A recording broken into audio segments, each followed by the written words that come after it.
From the Gospel according to St. Matthew. In the time of King Herod, after Jesus was born in Bethlehem of Judea, wise men from the east came to Jerusalem, asking, "Where is the child who has been born, King of the Jews?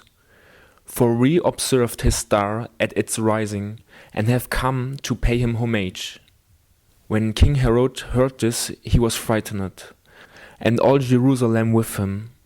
And calling together all the chief priests and scribes of the people, he inquired of them where the Messiah was to be born. They told him, "In Bethlehem of Judea, for so it has been written by the prophet, 'And you, Bethlehem, in the land of Judah, are by no means least among the rulers of Judah.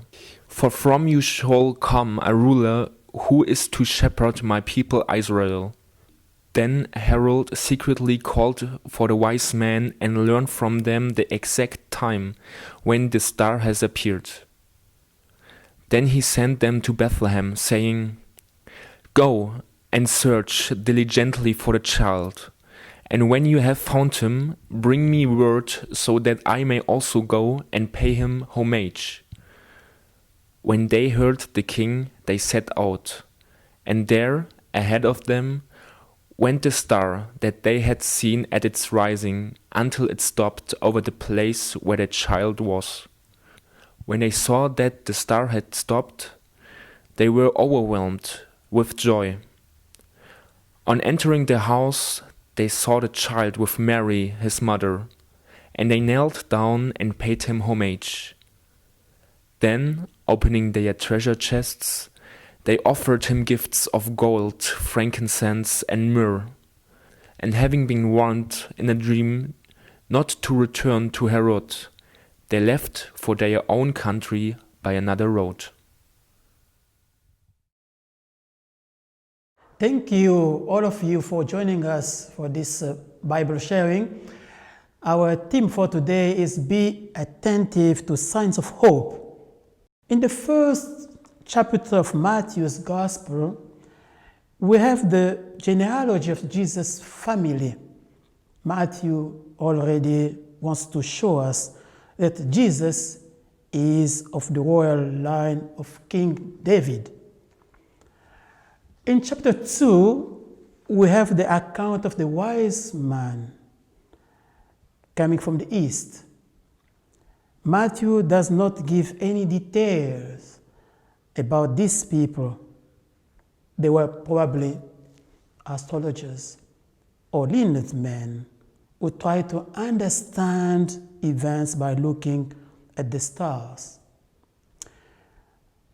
These magi, not Jews themselves, saw a particular star rising in the east and, considering it of a special significance, set out for the land where the king was to be born.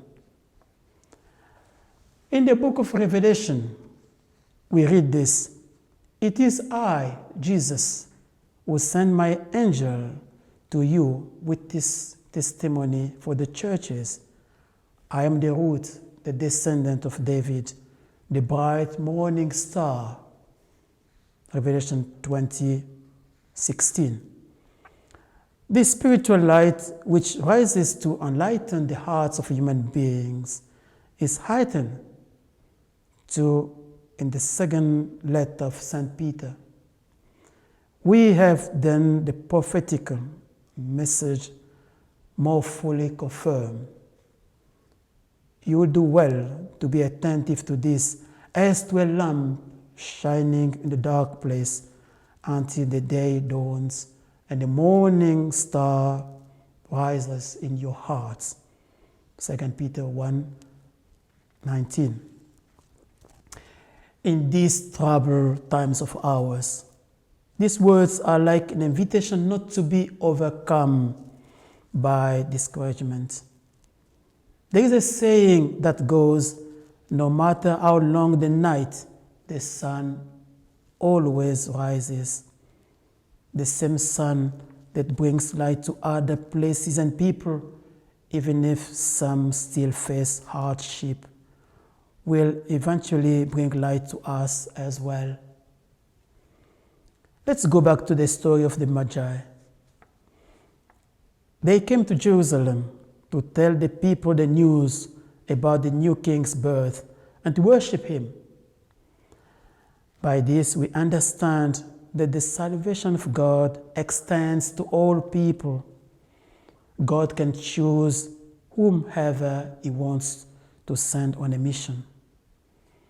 As the prophet Isaiah says, "How beautiful on the mountains are the feet of the messenger who announces peace, who brings good news, who announces salvation, who says to Zion, your God reigns." Isaiah 52:7.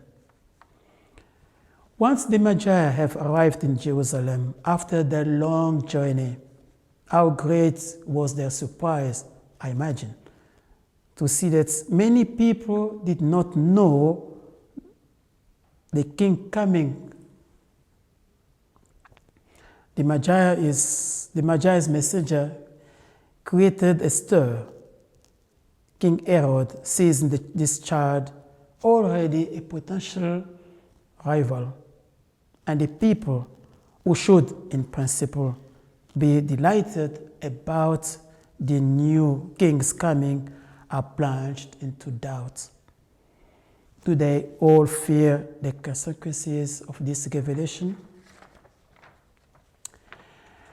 In order to locate the newborn king of the Jews, the Magi are sent to Bethlehem. On finding him there, they worship him and offer him presents. The mission is accomplished, finished. Brother Alois writes in his message 2021, "In the current situation marked by the pandemic, we are witnessing a growing precariousness in vast regions of the world. Bold political decisions are needed, but the solidarity and social friendship we can all undertake are just as indispensable. Many people are ready and willing to serve others. Their generosity reminds us that mutual aid opens a road for the future." In this excerpt, there are two important words: solidarity and social friendship. Solidarity with others consists in discovering together signs of hope, personal and community initiatives that can help others. May our own personal and community initiatives help others to move forward. Even if we think our actions and resources are very limited, let us persevere, because the important thing is not to stop along the way. If God gives someone a mission, God is powerful enough to accomplish it. In the prophet Isaiah, it is written, "The people walked in darkness have seen a great light. Those who live in the land of deep darkness, on them a light has shined." Isaiah 9, verse 2. The pandemic has caused great suffering in the world. It is as if our world were going through a dark tunnel. But at the end of the tunnel, there is light, as Isaiah says.